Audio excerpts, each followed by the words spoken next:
You have to know your audience, right? And you have to also know where they're at in the buyer's journey. So, if they're just kind of looking around, scoping things out, versus if they're like totally ready to pull the trigger, those are two different messages.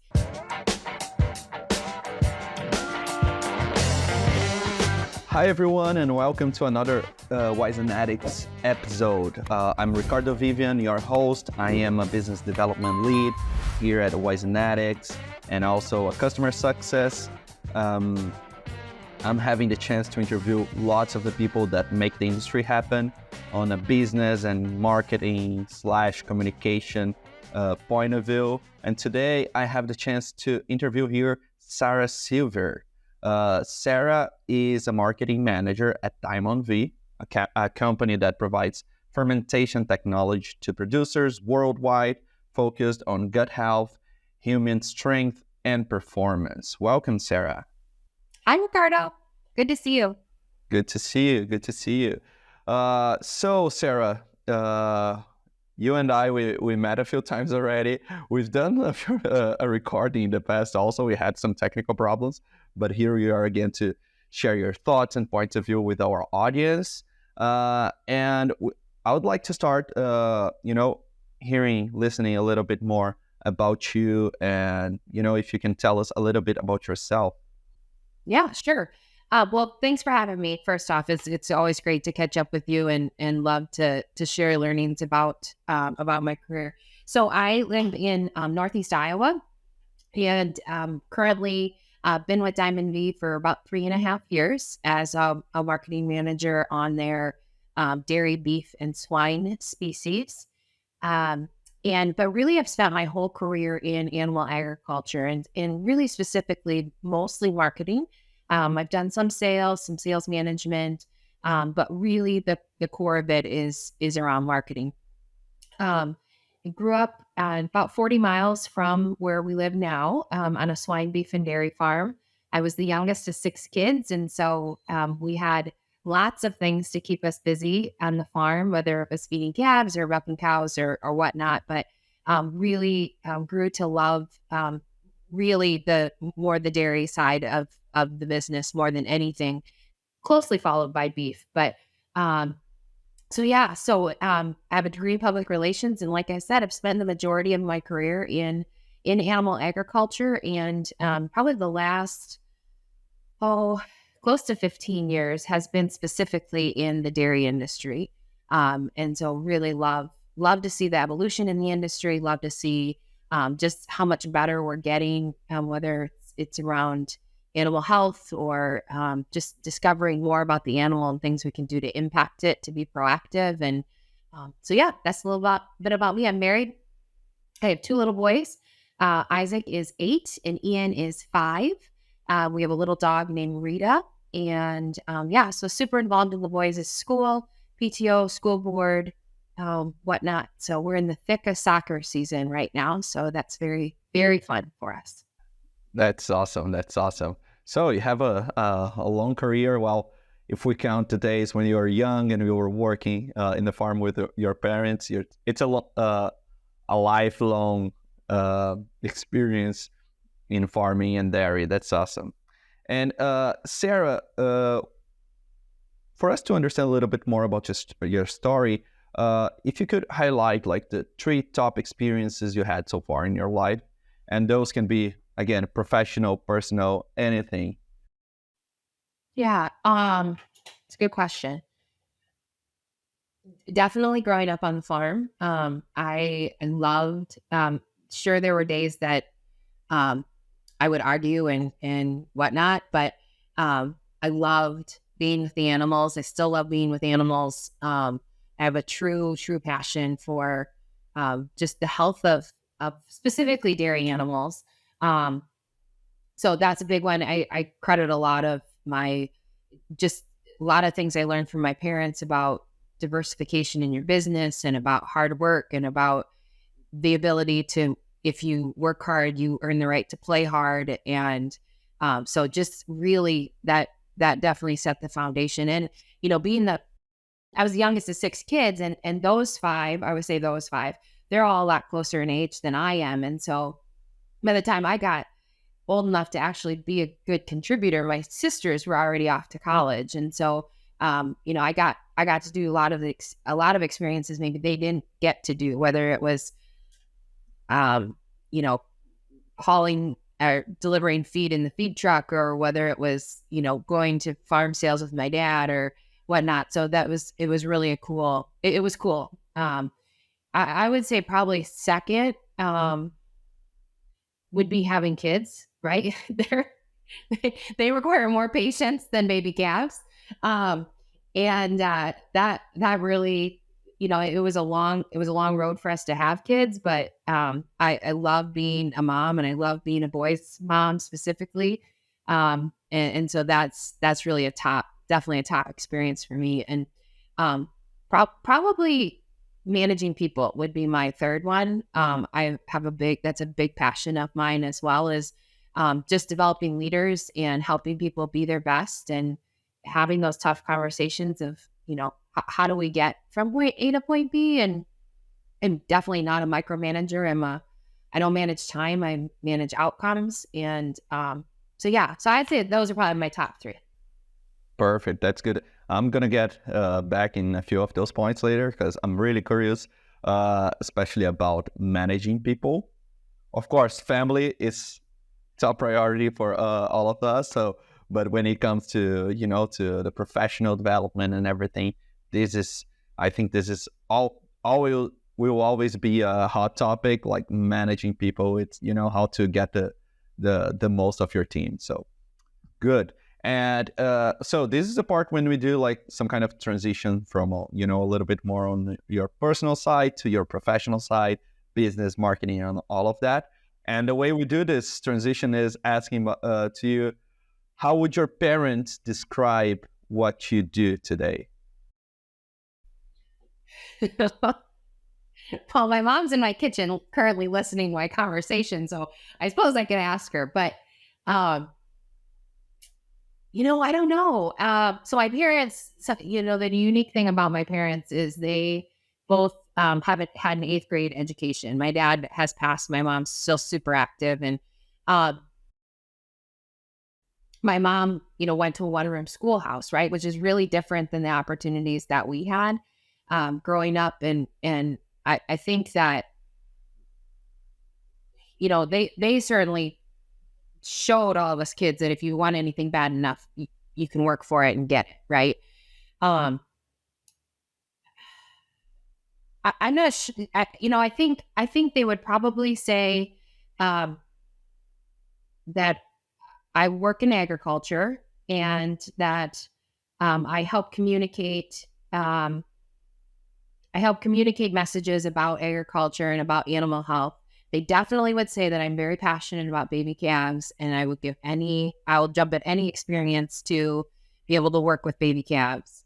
But at the end of the day, and certainly my brothers, at the end of the day, I'm just the little sister, right? And so, I think to help people know about products and about specifically baby calves, I think is how they would talk about it. Perfect. Cool. So now talking about marketing, about business and all of that. So you've been working marketing, more specifically in dairy marketing for a while now. What are the main tools or the main tactics you use? The main things you have in your toolbox today when it comes to marketing. Which are the tools you are essential for you? Yeah. I think first and foremost, you have to know your customer, right?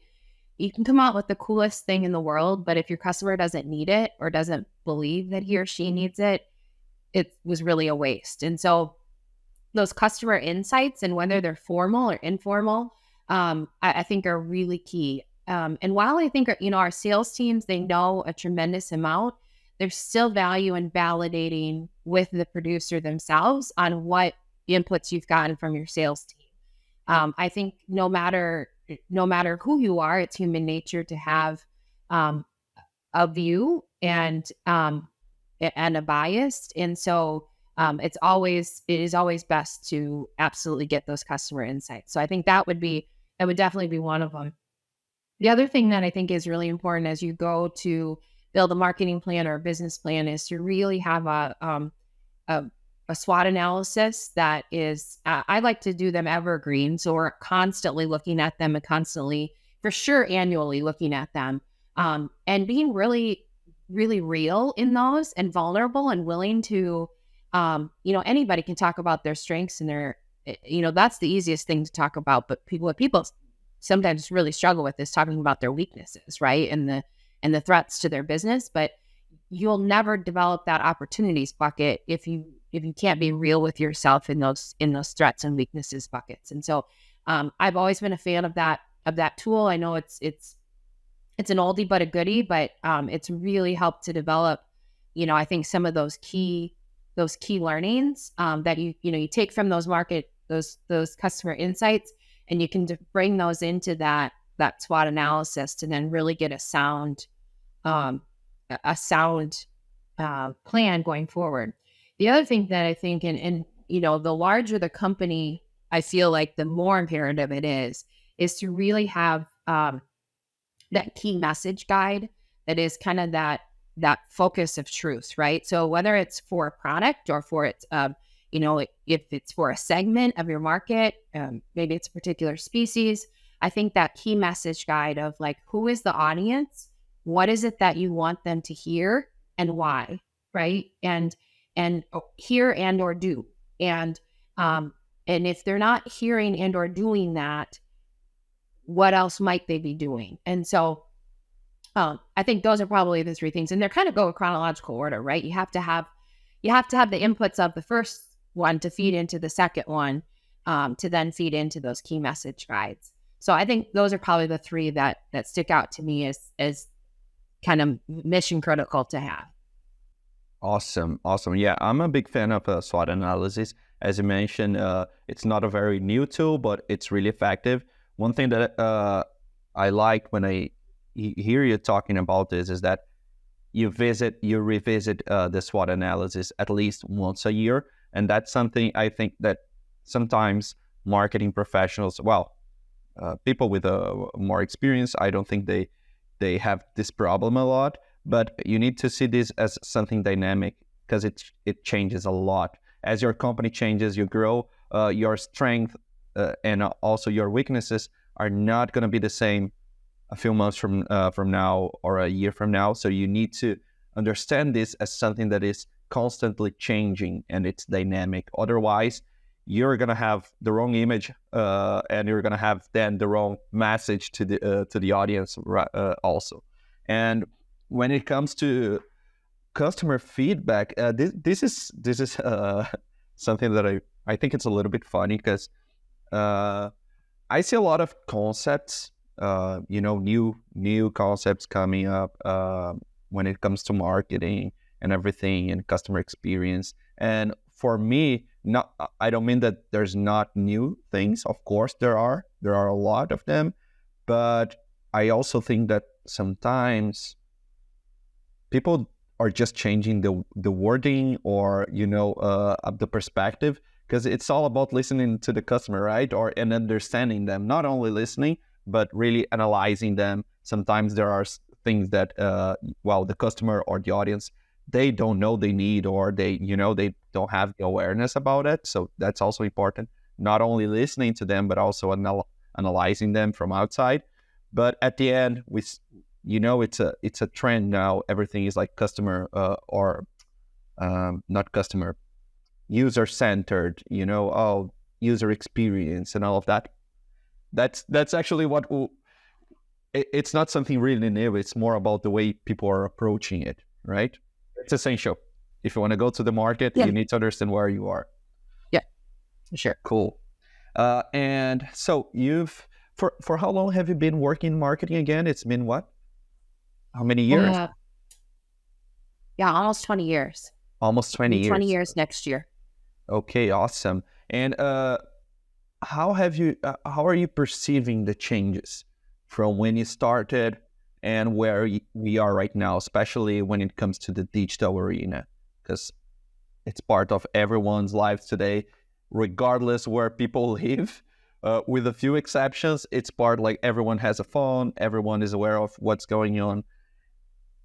They can have access to information about anywhere in the world. So how do you perceive the changes in the market, in the audience, in the customers, and also in the company with the advantage of digital media? Yeah, no, that's a really good question. It's changed a lot, right, in 20 years, and 20 years ago we wouldn't have dreamt of doing, we wouldn't have dreamt of doing some of the things that we do now. Um, it goes so fast, which I think it changes so fast, and and I am not an expert on algorithms and all of those things, right? That's one of my beliefs is you have to surround yourself with talented people, and so having those those people at your fingertips is key. But I think it's really helped us to touch people in multiple ways, and we could do that 20 years ago, right? Whether it was billboards and email blasts and whatnot, but I think this really does. You have to meet people where they're at, and you have to know how your audience likes to receive information, right? If I even look at our business, how beef producers want to receive information is different than dairy producers here in the US, for example. There are definitely some similarities, but there's definitely some ways that those two audiences are different. And I think with the flexibility of all the tools we have in our toolbox, I think it really allows us to meet people where they're at, whether they're fully engaged in digital and want all of their information to come there, or if they, are just Facebookers and that's their engagement. It's funny you bring this up. We're in the midst of a heat stress campaign here in the U.S. targeted to dairy producers, and we're doing all different kinds of tactics. We're doing, programmatics and email retargeting, and we have a old school direct mail campaign, and we've got text blasts and social media and boosted posts and whatnot. And we're really going to try to analyze what was it that was most successful, what really allowed us to engage with that audience, and what I think we'll see is that and I think what we'll see is that folks, it's all the above, right? Because the age demographic of our audience is varies. The level of technical, their willingness to engage in a digital platform varies. I'm so far, and we're only just a little ways into our campaign, but so far I've been really surprised at still how effective direct mail is in our industry, and that's I'm pleasantly surprised, and I am happy to see that. But I think just with those those digital platforms, it really can help us to it does really take those so many touches, right, to get your information across, and knowing that with digital you can do that so much more effectively and targeted and more economically than you ever could if you went straight with a printed or direct mail. Yes, and I think this is awesome about you guys are approaching people, reaching out to them through multiple channels, and I think that's even more necessary when we look to the ag business in general, because in theory, or like if you look at historically, it can be a more traditional market, right? With a lot of face-to-face, in-person interactions and all of that, and printing media, billboards, or anything like that. But as we have the ages changing, as you mentioned, you have different generations. We are in a really we're in a moment of transition, right? And the digital is coming. Some people will not care about it, but lots of them will. So first thing, you have these different generations interacting, and you need to have different approaches to them. Then you have different audience profiles, because sometimes you're going to be talking to a producer that requires a certain level of information or knowledge or technical information, and Also, there's a specific way how you want to address that to them, even if it's a technical technical information. What's the right wording? How is the copywriting to talk to that person in comparison, for example, to a veterinarian or a nutritionist that will require more technical knowledge, and by what I'm noticing, are usually also a little bit more open when it comes to other a little bit more innovative media formats that can be, I don't know, podcasts, that can be webinars, or different ways, right? As they require also. So it's a transition period with different players in different generations. So if you decide to, one thing I always think is this industry, I don't think it will ever like be only on the digital. The in person No, it will won't. always be part of it. You Right. need to be in trade shows. You need to be in conferences. You need to visit your customer. You need to drive to their farms and talk to them. But on the side, you don't want to leave it to the chance of like only meeting those people like a few times in a year when you're visiting them or you're in a trade show. You need to, while you're doing that, you also need to have some consistent and frequent presence in their routine. If it's in the magazine they're reading, or the podcast they're listening to, or the website they're visiting, you need to be present.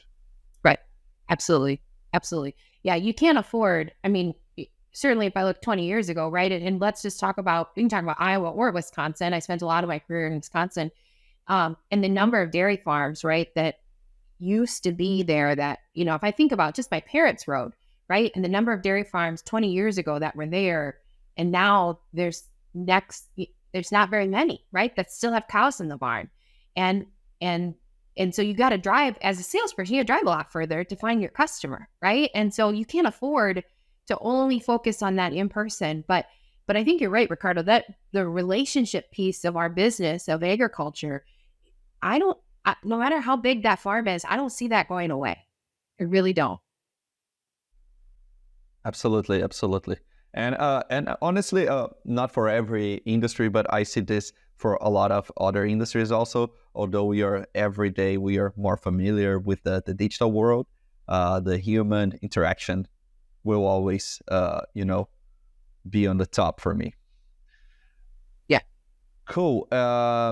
And when it comes to producing technical content and talking about technical positioning for a brand, how important do you see that? Because again, sometimes you're talking to a producer, you don't need to go deep on technical matters. Sometimes it's more relevant for them to understand the economic side of things, and how they can increase their profitability and all those things.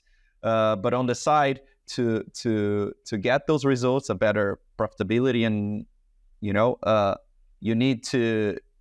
There's a lot of technical things around that, and other players, not only the producers. You have the nutritionists, you have the veterinarians, production managers, and so on. So how important do you see, bringing content in a more technical way to the audiences in the dairy industry? Well, I think first off, just like anything, you have to know your audience, right? And you have to also know where they're at in the buyer's journey. So, if they're just kind of looking around, scoping things out, versus if they're like totally ready to pull the trigger, those are two different messages. And I also think it truly depends on the technical level of your product, right? So if we have reams of research. We're blessed to have reams of research at Diamond V that we've done specifically in the dairy industry on both adult cows and calves and heifers. And although those reams of research are so fascinating and so deep ingrained into our culture and our products and our success, there's a time and a place for those reams of data, right? It's you don't show up on the first date. I was equated to dating. It's like, you don't show up on the first date and say, hey, let's have 4 kids, right? It's like, you got to start with coffee and then maybe meet your parents. And I think the same is true how you deliver that technical information, right? And if you use something as simple as exercise, right? So maybe your very high level introduction is, hey, exercise is good for your heart. And then like 30 minutes a day of exercise can improve heart health by whatever. And that, the deeper you get into that conversation, the more you pull in those technical aspects. But at the very core, exercise is good for your heart, right? And so if we think about, we can apply that same simplicity to any industry. And if I certainly look at how technical the dairy industry can be, at the very, very core of it, healthy cows perform better, right? That's at the highest level of the message. And then you go down, and as you go down, you get deeper into those technical things. So is technical information a part of our daily life? It absolutely is for us here. But it's your understanding your audience and where they're at in the buyer's journey. Will tell you the level at which you need to dig into that technical information, right? A veterinarian or a nutritionist, you don't need to tell them that healthy cows perform better, right? You don't need to tell a producer that either, right? But that, and I'm oversimplifying it, but that's, that idea that you give them enough for them to say, well, tell me more about that, right? Or how do I get those healthy cows? Or, so yeah. That's awesome. I love this on how you're going deeper and deeper in terms of level of technical knowledge or information, and how you can engage different players within those different levels, right? So you have a storytelling, you have a funnel of content, and you can get deeper on knowledge, but then you'll probably be engaging with different people along that way, and you have also different paths for different players. And it's the approach that we have here at Wisenetix. We do a lot of, basically, our main focus is great content, right? Bringing the brightest minds in the industry together to create content and make this content accessible for people. And one thing that I think it's really relevant in all this way of content and levels of knowledge and information is that, well, first, language. You need to know like who is listening to you, so you deliver the right message with the right approach, the right language. And also, we as a podcast company, the format you're delivering the information also, like this is really relevant for us. We bring a lot of technical content. Sometimes it's more technical, sometimes it's less. It will depend on like the guests we're having and also who is going to be listening to us. But the cool thing here is that there's space for everyone. You can have the content for the producer, you can have the content for the nutritionist, and engage them in the right time, with the right message. You were talking before here.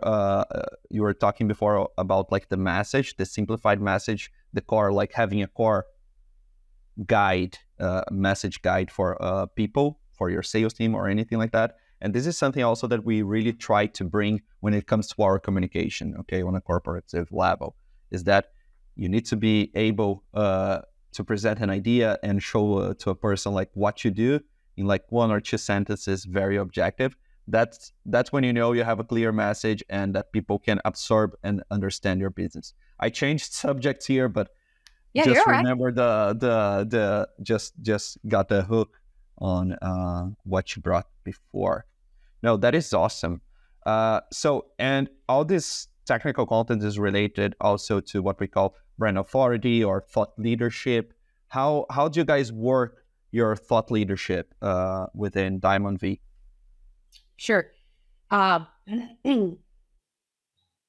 This is definitely a big, it's a big area of importance for me. I think it's something that if you are going to be a leader in your market, you have to You have to provide thought leadership. It can't always be a sales pitch, right? And so I think a couple different things. I think you have to be very real with yourself about which conversations you have earned the right to win, right? Like, so there's conversations that we don't have the level of expertise to go out and write an editorial about it, right? Nor should we try to. It's not our space. But there are absolutely areas, whether it's around gut health or feed efficiency or immunity or whatever, that we absolutely have earned the right to win. And so I think that's probably first is understanding, what it is that you've earned that right to win. And then what is it that your customers need information about or want information about, and making sure that you're appealing to that topic area, right? And I think lastly, it's really about telling the story in a way that people want to hear it.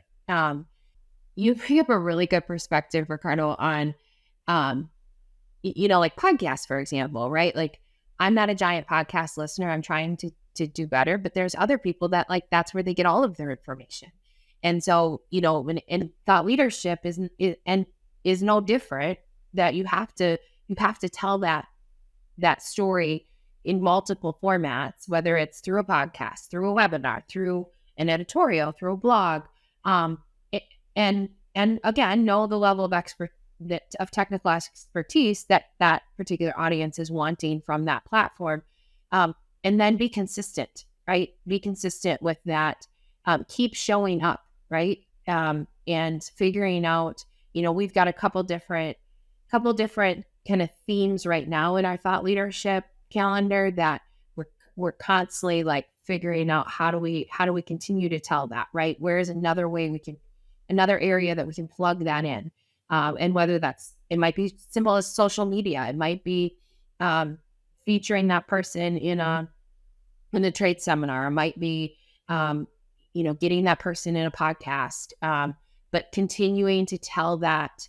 It can't be a one and done, right? We did write an editorial, it got published, and that was wonderful. But how else do we get those sound bites in to the industry so that that theme becomes more and more familiar with our audience? Perfect. A consistent message with a consistent frequency, reaching out to people, making them aware of it, repeating. This is something we really like. We try always to aim to be, consistent on the content we're producing. And of course, what I'm going to say right now, I hope it doesn't sound like you should not care for excellence. You should always care for excellence on what you're doing. And again, understanding what is your space of expertise, right? You were talking hey, there are a few topics you should not even try to go deeper on them because they're not your area of focus or your expertise. You should know where you're playing. But also, sometimes when it comes to content production, thinking about content production, about frequency, being in touch with the audience, is that it doesn't work like try to create the perfect post or the perfect, the perfect piece of content if that takes months and months to be accomplished, and then you don't have a consistent frequency of production of that content or follow up on that content, right? You need to have the excellence. Of course, excellence, quality always come first, but still you need to find a way of doing an excellent job, but with frequency, being there, being present in the routine of your audience. Nice. Sara, so now talking a little bit more about productivity and about, other things in terms of business. First thing is that what is a common myth about your job position, like a marketing manager? What people usually think about it that it's not entirely true? This is one of my favorite questions, Ricardo. And I think the number one myth around marketing is that marketing equals pretty brochures. And my husband and I laugh about it. If I say like, I'm going to go to work, he's like, how many brochures you working on today?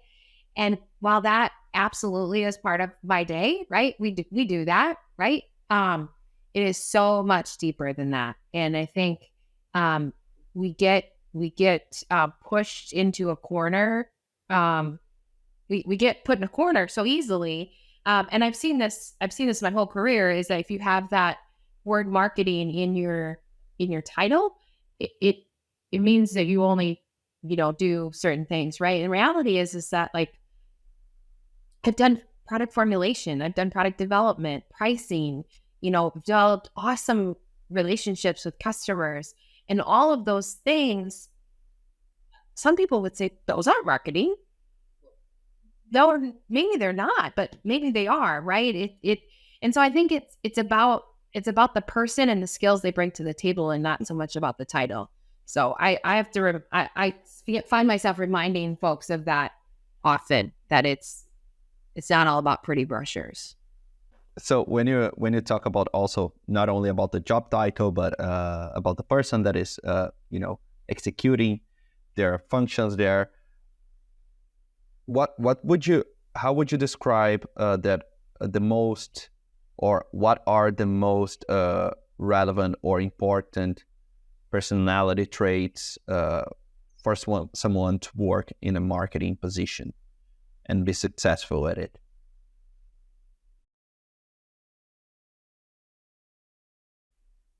You got to know how to work hard. You got to want to work hard. I think that is there's a lot of balls in the air at one time, and you have to, in any given day, you have to be able to juggle them very, very quickly. And I think it's different in every organization, right? But if I look in the roles that I've had, it is absolutely being able to multitask and understand what your priorities are for that day. And maybe it's what your priorities are for that afternoon or that hour, right? And because they could change quickly. I also think that ability to listen, whether that's to your sales team, that ability to listen to the customer, and to put down those biases that you think you might have. I will absolutely admit I have a Midwest dairy industry bias. That's where I've spent the majority of my career, and that's where our family farm is. And so I don't know near as much about the Western. If we look just here in the U.S., the Western industry, or if lots of my job is for our global markets. But it's really about listening and understanding and seeking to understand. And so I think that's definitely a big one. And then that ability that, you don't have to be the expert in everything, right? Like, do I like to dabble in design stuff for my kids at school? Sure. Am I a creative designer? Absolutely not. Right. That is not but I have wonderful designers on our team that really can help me to bring those ideas to life. And so I think that would probably be the third one, is don't try to be everything to everybody, but surround yourself with people that can help you bring those projects to fruition.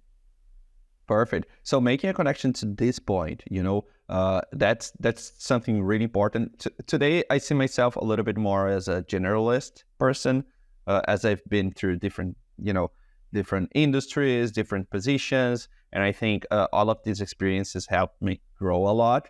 Although today I'm not a specialist, right, in a specific point. So you were talking about, you need to be surrounded by the right people, the people that will understand about algorithms or about creativity and copywriting or design or anything like that. So that also involves, not only having the people around you, but managing teams. You mentioned that managing people is one of the top experiences you had and the things you've learned with. What are the, if you had to summarize and bring the main aspects about managing people, managing teams, like what those would be? as I look back at my experience, and I've managed a range of people, some that in reality I probably had no business managing, right? They had years of experience beyond mine, and some that were far greater in their career than I was at the time. Um, but we made it work, right? And it wasn't necessarily easy, but we definitely made it work. And I think one of the big things is, and one of the big things I think in managing people and managing teams, and whether they're your direct report or they're in your area of influence, is getting people involved at the right time, right? The worst thing you can do is say, we all, and I'm paraphrasing, but we all met, you weren't invited, but here's what you have to do, right? That's nobody wants that. Reality is it happens, right? Because we move so fast that we don't stop to think like, hey, if I invite them to the meeting, they'll have a really great perspective. And then I won't have to meet with them afterwards to tell them, and so I think that's, again, whether you're managing them as a direct line report or it's in your area of influence, is making sure you get people involved at the right time, right? Nobody wants to just be order takers. I think the other big thing is managing expectations and outcomes and not managing time. I always tell the people I manage that I have a hard enough time managing my own time. I'm not going to manage yours, right? That these are, if we share a common, if we're understood on the level or the expectation and the outcomes that are expected by the what and by when, then I don't need to manage your time. I don't care if you do it at 7 a.m. or 7 p.m, right? I do care that you got it done. So I think giving people a voice, having them be involved in the process, and then really managing the outcome versus the time, I think is how you bring people along. Again, whether they directly report to you or if they don't. Perfect. Yeah. Well, when we do our our objectives for the quarter, every person in the company has their own objectives, like their goals, what do they want to accomplish. This is something that we bring guidelines about, like the company, where we are heading to, what we want to accomplish in that quarter, and based on that, people define their own goals and their own objectives. So I think that is really aligned. Like, it's not only, hey, you need to do this, deliver this, and of course there are a few things that you have to do. It's a job at the end of the day. There are things that sometimes we will not. You don't love to do those things, but they are needed and they are expected from you. But at the same time, being able to help building the path to the objective, participating in this process brings a lot of, ownership to the person that is executing, and it definitely makes things more pleasant. They enjoy more the way. For sure. That's awesome. Yeah. And care about the weekend, care about their kids' stuff. Like, yeah, it'll go way further, and they'll care about you. They'll care about your kids' stuff, right? Like, it's definitely a two-way street for sure. 100%. Cool. Sara, I know you have a hard stop. Soon you have to jump to a meeting, but just so we can wrap up here, just the final thoughts and a few recommendations, and just some curiosities here. So if you were not a marketing manager in the dairy industry, what would you like to do, or would you like to try? Oh gosh, what do I want to be when I grow up? Is that really what you're asking me? Almost like. If I were going to stay in agriculture, I absolutely would farm, and I would specifically dairy farm. I'm not an agronomy person. I want to know that somebody else did that and has really good feed waiting for me. But I'm not an agronomy person. So I would want to do something with the animals. I'm super passionate about the transition period, the maternity barn, and then like the baby calf period. So if I could just like manage that like little area of time. If I were going to be way outside the box, I've always had the back of my head that I would, if I fail in agriculture, I'm either going to be a hairstylist or I'm going to own a bar or a restaurant. Nice. There you go. I don't know if I would own a bar, but I'll definitely be present in a few. I like to attend to bars. Let's say, go to bars. Cool. Sara, your biggest failure and what did you learn from that experience? Boy, I don't know if I can say there's like a point in time, but if I rewind 20 years ago, Ricardo, and I think back to the cards that were stacked against me, first off, I don't have a agriculture degree, right? I have a public relations degree.